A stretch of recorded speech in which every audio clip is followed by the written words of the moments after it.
අක්කා කෑමත් හදනවා කිව්වද අයියේ මට? නැතුව ඉතින්. අවුරුදු ගානකට පස්සේ ගෙදරට ආපු එකෙක් නිකන් යවන්න පුළුවන් නේ. මේ මම අයියට කියන්න හිටියේ මේ දැන් අවුරුදු 5ක ඉඳගෙන මම වර්ජින්. වර්ජින්. උඹට යකෝ අවුරුදු 3ක බබෙක් ඉන්නවා කිව්ව නේද? ඔවයි හැබැයි මේ බබා නම් වර්ජින් නැහැ. මොකද? හැදෙන වයස නේ තාම බිත්තරයක් මාළු කෑල්ලක් වගේ ඉතින් අපි දෙනවා. ලොකු වුණාට පස්සේ යත් වර්ජින් වෙයි. උඹ මට කියන්න හැදුවේ අවුරුදු 5ක ඉඳන් වෙජිටේරියන් කියලාද? ඔව් වෙජිටේරියන්. මස් මාළු කන්නේ නෑ. වෙජිටේරියන්. ඔව් වෙජිටේරියන්. ඇයි මම මොකද්ද කිව්වේ? ඔබ කිව්වේ අකෝ වර්ජින් කියලානේ. වර්ජින් තමයි. මස් මාළු කන්නේ නැති එකට කියන්නේ අකෝ වෙජිටේරියන්.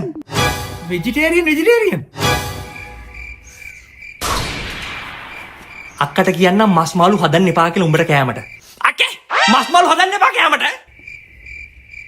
ඒ උනට යකෝ ඉඳලා හිටවත් මස් මාළු කෑල්ලක් කාපන්. උඹට ප්‍රෝටීන් කැල්සියම් වැඩෙන්නේ කොහොමද? මම ගොඩක් ඩයරි ෆුඩ්ස් ගන්නවනේ. එතකොට ඉතින් ඔය ලැබෙන්න ඕන ගොඩක් ඒවා ලැබෙනවා ඒ වලින්. මොනවද? ඩයරි? කිරි ආහාර. ඩේරි. ඇයි මම මොකද කිව්වේ? ඩයරි.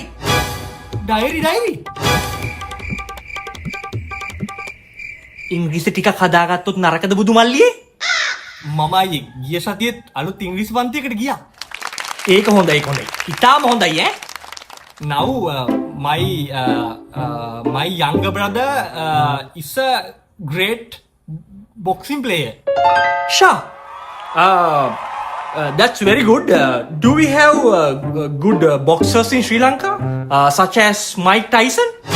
අයියේ මම කිව්වාගේ මේ ළඟදී තමයි ඉංග්‍රීසි පන්තියට ගියේ. මම මේ ඇත්තට දන්නේ නැති දෙයක් අහන්නේ හදාගන්න. අර සචෑස් කියලා කියන්නේ ඒ බොක්සින් ගහනකොට එන සද්දෙද? මොකද? අර ගහ ගන්නකොට එන්නේ සචෑස්.